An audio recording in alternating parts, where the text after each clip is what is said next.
Qué bendición volver a vernos a través de la sintonía de nuestro canal y llegar hacia sus dispositivos, televisores o los medios que usted utiliza. El día de hoy continuamos con el estudio de Época en Jonás y nos toca el episodio número 11. Y el tema de hoy es muy especial: ¿suicidio o sacrificio? Qué interesante lo que vamos a tratar de ver hoy.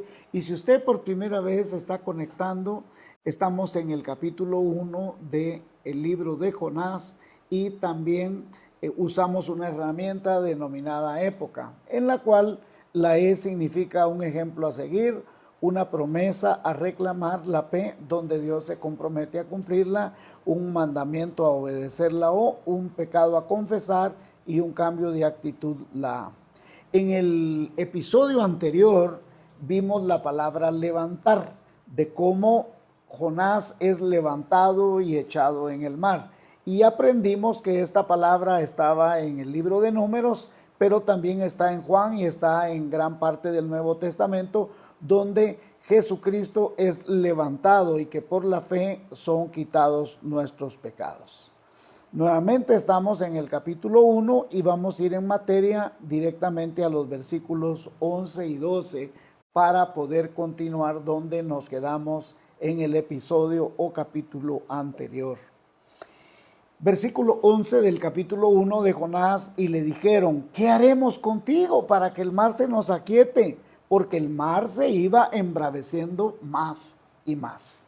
Él le respondió, levantadme y echadme al mar, y el mar se os aquietará, porque yo sé que por mi causa ha venido esta gran tempestad sobre vosotros.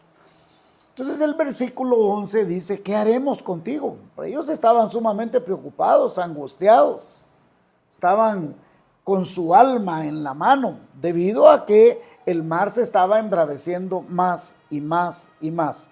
La versión Dios habla hoy del versículo 12 dice de la siguiente manera: pues echadme al mar, y el mar se os calmará, contestó Jonás.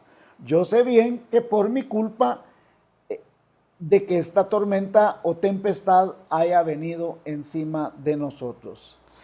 Después de analizar el verbo levantar en el episodio pasado, es interesante que ahora Jonás se pone en una posesión en la cual dice, echadme al mar. Ahora, en realidad es un misterio esta decisión de Jonás. ¿Por qué es un misterio el que Jonás tome la decisión de decir levantadme y echarme en el mar y la tempestad se os aquietará?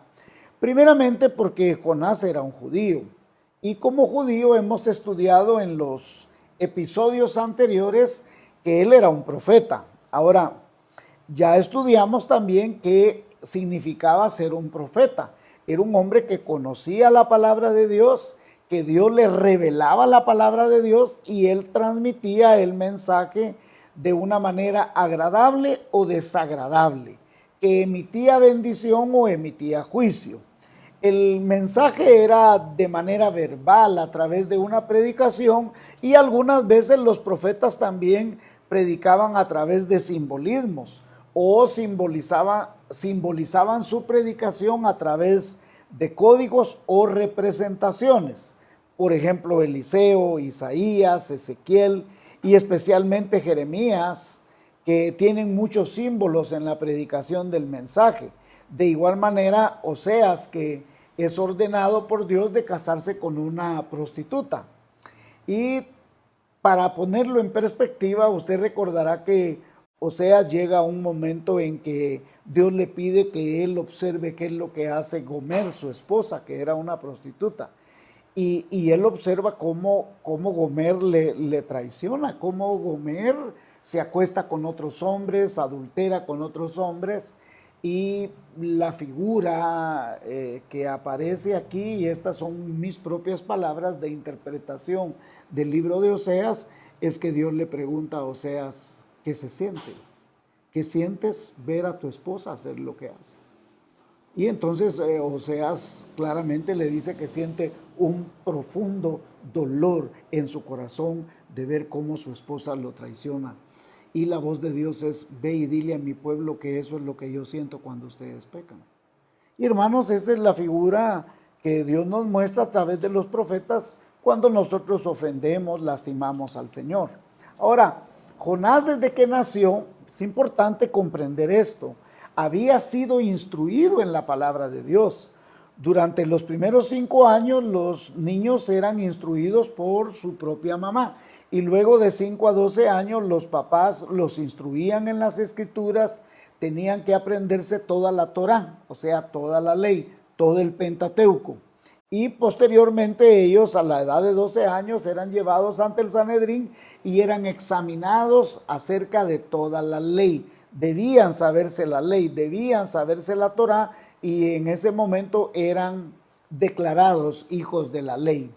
Y también sabían los salmos, cantaban los salmos. Por ejemplo, el Salmo 121:8 dice: Jehová guardará tu salida y entrada desde ahora y para siempre. Esto estaba en la mente de Jonás, que Dios iba a guardar su entrada y su salida. Además, aprendían a orar en público y en privado. Aprendían a cantar los salmos, a declamar los salmos, y en todas las fiestas de los sacrificios también era enseñado. Llevaban a sus propios hijos cuando el sacerdote oficiaba los sacrificios. Por otro lado, todo israelita, todo judío y especialmente los profetas sabían no solo los libros del Pentateuco, sino conocían los libros de Josué, Jueces, Ruth, Esther, Samuel, Primera de Reyes, Segunda de Reyes, Primera de Crónicas. Todo esto los profetas lo sabían, si no al pie de la letra, por lo menos lo conocían plenamente. Desde muy niños aprendían Josué capítulo 1, versículo 8. Nunca se apartará de tu boca este libro de la ley, sino que de día y de noche meditarás en él, para que guardes y hagas conforme a todo lo que en él está escrito, porque entonces harás prosperar tu camino y todo se te saldrá bien. Entonces, era algo que ellos repetían, meditaban, estudiaban, reflexionaban.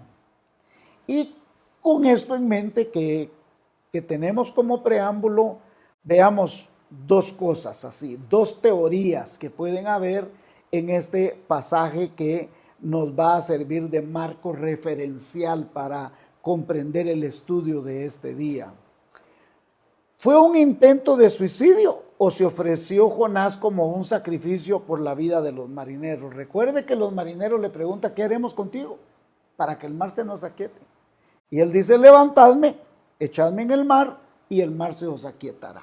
Entonces hay dos teorías, dos posibles situaciones, dos escenarios: se suicidó o se sacrificó para que ellos se salvaran. Entonces analicemos estas dos teorías. Supongamos teoría número 1, fue un intento de suicidio. Él como profeta sabía que no podía suicidarse porque la Biblia en Éxodo 20:13 dice: no matarás. En otras palabras, él no podía ni quitarle la vida a nadie ni quitarse la vida a sí mismo. También en la Biblia no estaba permitido el aborto, la eutanasia, el suicidio. Así es de que quisiera darles un ejemplo muy bonito, muy hermoso de esto. El profesor entró a su clase de último grado de medicina. Póngame atención, por favor. Entra el profesor al último grado de medicina y se para ante los estudiantes que están por ya ser doctores. Y les dijo: tengo un caso que ustedes quiero que analicen y concluyan qué podemos hacer. Y dijo: hay una madre que está embarazada, no tiene muchos meses de embarazo, pero la madre es tuberculosa, sifilítica y tiene otro montón de enfermedades. ¿Qué hacemos?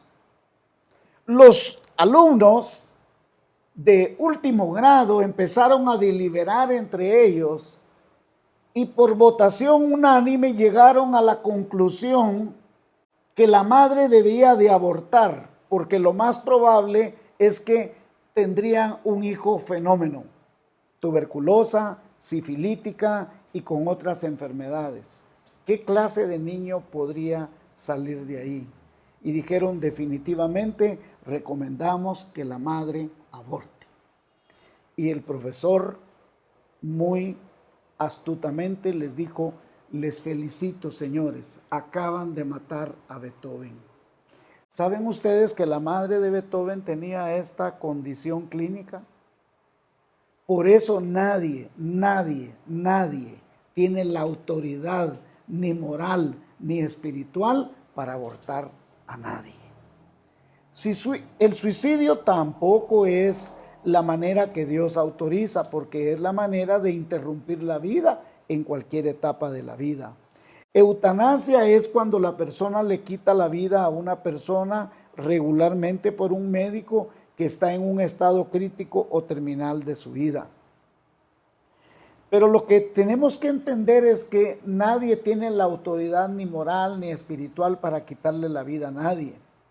Las respuestas a estas preguntas son las siguientes, ¿verdad? ¿Prohíbe la Biblia el suicidio? ¿Prohíbe la Biblia el aborto? ¿Prohíbe la Biblia la eutanasia?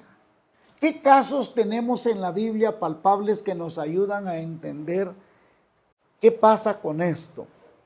¿Y qué decir a uno una cuestión todavía mucho más profunda, que muchas veces teólogos, iglesias se han preguntado? Una persona que es salva en un momento de crisis emocional, psicológica, espiritual, si se suicida siendo cristiano, ¿va al cielo o no va al cielo? ¿Sabe que esta pregunta mucha gente se la ha hecho y mucha gente constantemente dice que lo más probablemente es que no va al cielo porque se quita la vida y que un verdadero creyente no se quita la vida? Permítame decirle con mucho amor que Sansón es una persona que para algunos teólogos él comete suicidio. Otros dicen que no, que él se sacrifica porque está en la guerra.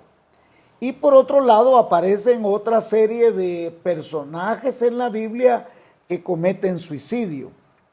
Y yo se los voy a nombrar, pero también permítame contarle que hace unos años atrás, la esposa de un pastor en Estados Unidos, pastor de una iglesia donde se congregaban unas personas que yo conozco en Estados Unidos, la esposa entró en una crisis terrible, una muy buena hermana en Cristo, y no soportó la tragedia de los problemas que estaban pasando en la iglesia. Le dijo al esposo: adelántate, yo llego, y ella enciende el carro en el garage y absorbió todo el humo, todo el smog y muere, se suicida.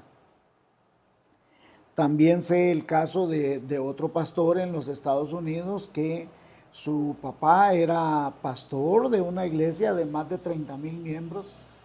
Él le pide al consejo de ancianos que a su muerte, por favor, su hijo asuma el liderazgo. El hijo realmente era líder de la iglesia. Él no quería asumir el pastorado de la iglesia. Sin embargo, los ancianos estuvieron de acuerdo, él asume el liderazgo, pero era tal la carga, el trabajo que había en la iglesia, una iglesia de 30,000 miembros, imagínense. Él no soporta la carga y se suicida. ¿Es salvo esta persona? A la verdad, yo creo que sí. Que son personas que en un momento de crisis abren la puerta al enemigo de nuestras almas y permiten por un momento este tipo de situaciones, como el caso de Sansón mismo. Ahora, en la Biblia tenemos otros casos, como el caso de Abimelec, Jueces capítulo 9, versículos 50 al 56. Abimelec, ¿recuerda usted que él saca su espada y le dice a una persona que le mate, ¿verdad? También tenemos el caso de Saúl. Saúl le dice a su escudero que lo mate y Saúl se suicida. Yo personalmente creo que Saúl es creyente.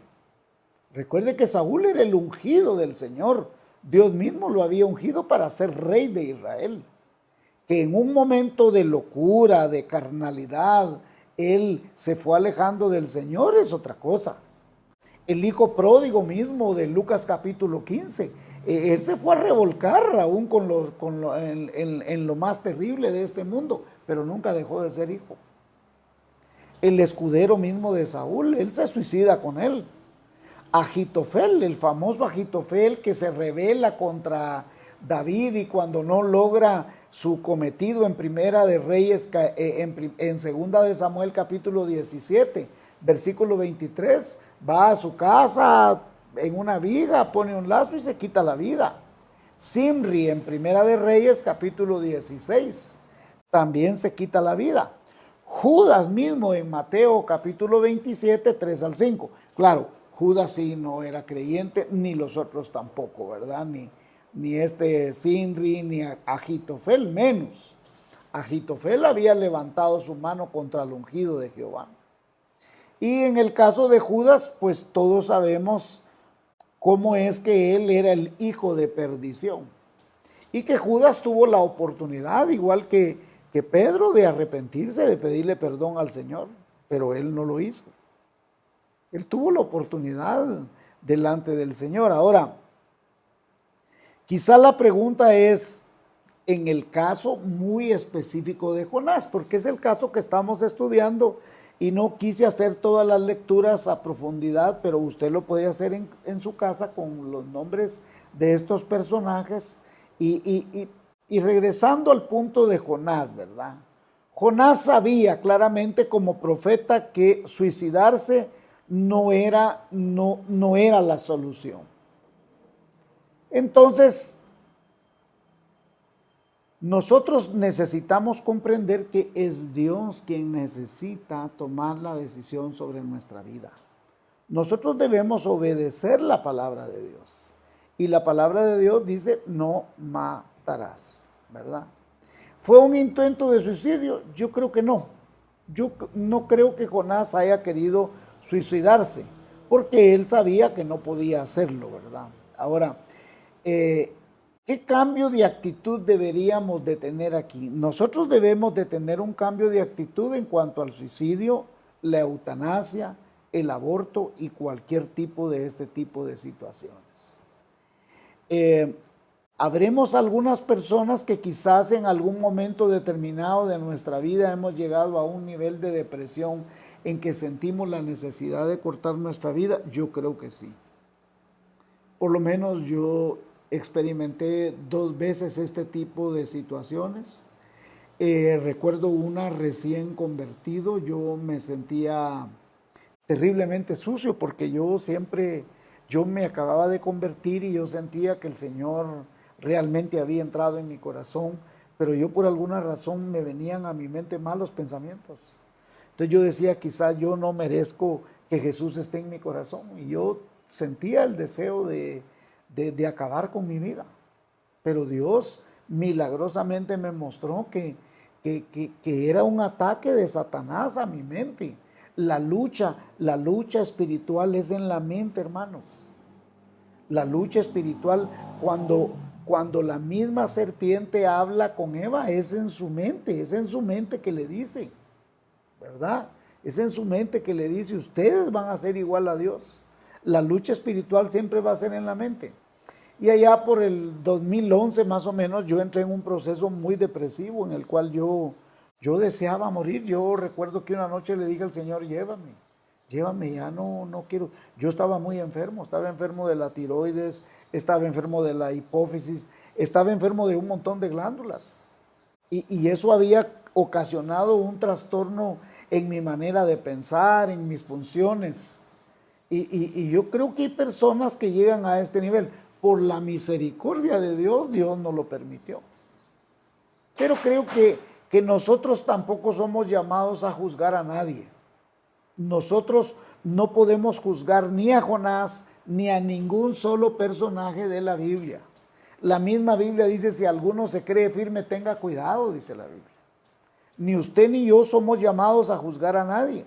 Ahora, si usted en este momento, por favor escúcheme, si en este momento está pasando por una situación terrible en su vida que lo agobia, que usted se siente desesperado, que siente agonía en su mente, en su corazón, en su alma, en su espíritu, pídale auxilio al Espíritu Santo. Usted ahora mismo puede orar, puede decirle: dulce y santo Espíritu, ayúdame, auxíliame. Estoy siendo atacado, mi mente, mi corazón, mi alma, mi espíritu está agobiada con este pensamiento, con esta situación que yo estoy viviendo. No tome por favor esa determinación, clámele a Jesús en este momento. Y usted puede ir al Salmo 50:15, dice: llámame cuando estés angustiado, yo te libraré y tú me honrarás. Clámele al Señor, clama a mí, yo te responderé y te mostraré cosas grandes y ocultas que tú no conoces. Dios tiene un plan lindo para su vida. No es el tiempo en que usted parta, es el momento en que nosotros vamos a partir, es solo cuando Dios lo desea. Ahora, permítame hacer una interpretación de las palabras del rey David en el Salmo 51. Le dice: ten misericordia de mí, por favor ten compasión de mí, por tu gran amor borra mis culpas, borra esto que me hace sentir terriblemente mal, esto que me hace sentirme sucio delante de tus ojos.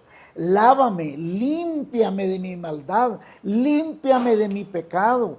Yo sé que te he desobedecido, yo sé que no me he portado bien, yo sé que no he estado a la altura de lo que tú quieres. De día y de noche esta angustia viene a mi mente, a mi corazón. Por favor, bórralo de mi mente. Siempre estoy pensando en mi pecado, siempre estoy pensando en mi maldad. Eso no me deja tranquilo. Ya no puedo más, esto me está haciendo daño.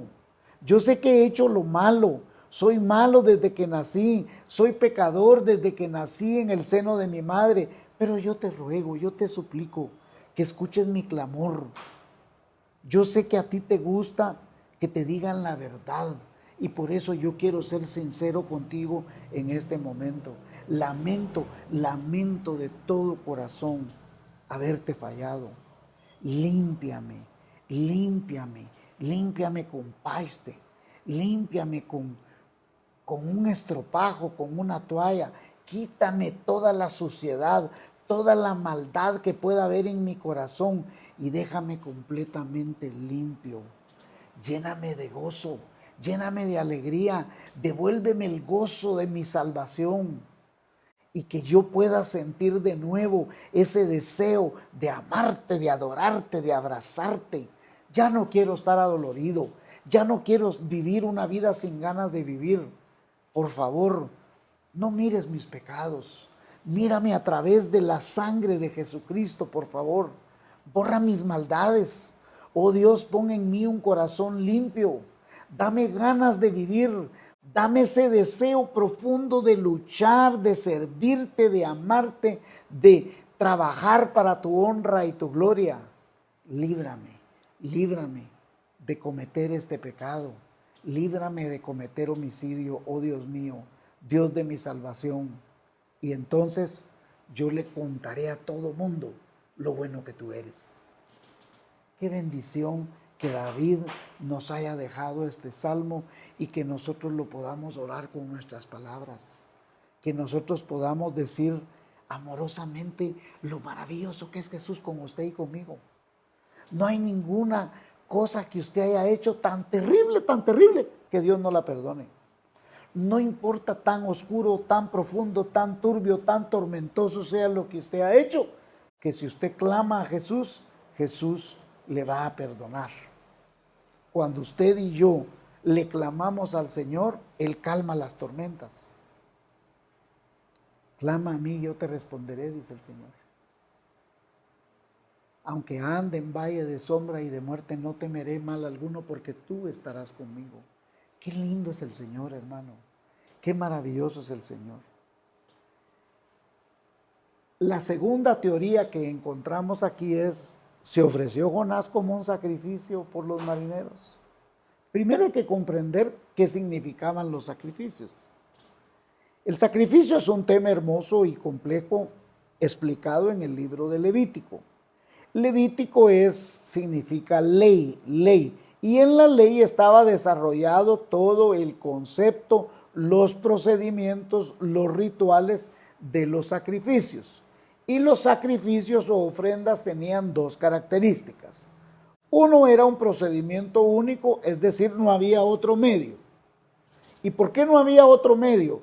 Porque eso nos deja a nosotros el tipo de un prototipo que no hay otro medio por el cual los hombres puedan ser salvos, ¿sí? La segunda es que era personal, significa que no podía ser hecho por otra persona. En otras palabras, cuando usted le entrega su vida a Cristo, solo usted lo puede hacer, solo usted le puede decir, te entrego mi corazón. Usted no le puede decir, te entrego el corazón de fulano de tal. Entonces el sacrificio era el medio por el cual el judío mantenía una comunión de paz y de amor con Dios. Mantenía su limpieza y pureza con Dios. Mostraba gratitud y compromiso de alabanza con Dios y era la forma de adorar a Dios. También el judío obtenía una salvación temporal, si así lo quiere usted, porque una vez al año el sacerdote entraba al lugar santísimo y presentaba la sangre por todo el pueblo. Al año siguiente, en la nueva Pascua, el sacerdote ponía la sangre en el tabernáculo que tapaba el pecado. Entonces los sacrificios requerían ciertos elementos. Habían, por ejemplo, número uno, sacrificios que eran de vegetales o animales domésticos. Los animales no podrían ser salvajes y no podían tener defecto alguno, ¿sí? Por ejemplo, voy a decir algunas cosas. El tipo de animal también dependía de la situación financiera. Por ejemplo, el toro era para el sumo sacerdote o la congregación. O sea, por toda la congregación sí se podía sacrificar un toro o el sumo sacerdote. Un buey era para el príncipe.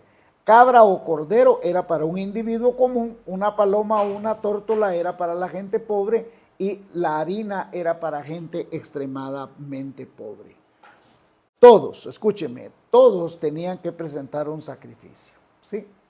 El sacrificio con o sin sangre. Habían sacrificios total o parcialmente quemados. Objetos, ver Números capítulo 7, carretas de bueyes, cucharas, jarrones. 5 eran una fecha específica. Por otro lado, también habían sacrificios sin fecha específica y no tenían un orden cronológico en que la persona podía hacer hasta 5 sacrificios un mismo día. Entonces en Levítico capítulos 1 al 3 nos enseñan los sacrificios voluntarios de olor grato, los sacrificios de paz, etc. Los holocaustos o sacrificios de ofrenda quemada totalmente eran un toro, una paloma, una oveja sin defecto, etc. Había una ofrenda o obligación de cereales o vegetales. Estos se ofrecían en forma de tortas, de pan horneado, de cereales, de harina, de aceite de oliva, de sal, etc. También habían ofrendas de paz, el cual consistía en un animal doméstico sin defecto. Y también podían ser, como una ofrenda de paz, podían ser cereales y vegetales, ¿sí? También en Levítico capítulo 4 y 6 nos enseñan los sacrificios obligatorios. Y estos eran voluntarios o de olor grato o no grato. Eran ofrendas por el pecado y servían para recuperar la pérdida con Dios, los cuales podían ser ofrenda por el pecado, ofrenda expiatoria o de sacrificio, ofrenda de animales, ¿verdad? En Levítico 16 describe el sacrificio del día de la expiación, cómo debía ser el procedimiento del sacrificio, cómo la ofrenda del pecado por el perdón debía ser realizada, y los judíos modernos celebraban hoy en día el Yom Kippur, que es el día de la expiación. Ahora, ¿qué significan todos estos sacrificios? Porque la mayoría de nosotros, cuando escuchamos todo este tipo de sacrificios, hay gente que dice, mire pastor, ¿y de qué sirve exactamente todo esto? ¿Para qué es que lo estudiamos? Bueno, El propósito es comprender que lo que Dios pretendía era que en la mente de la persona se guardara en su mente que expiar significaba perdonar, cubrir, condonar, aplacar, sacrificar, purificar, satisfacer, propiciar, reconciliar, satisfacer.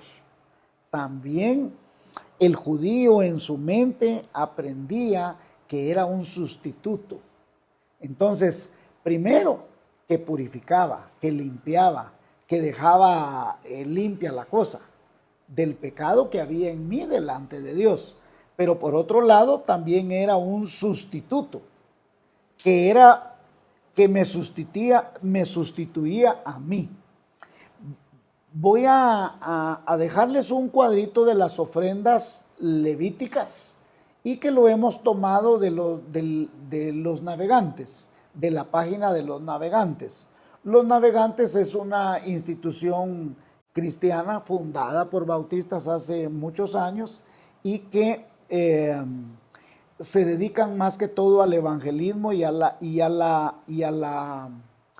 la promoción y formación de liderazgo de pastores y de evangelistas.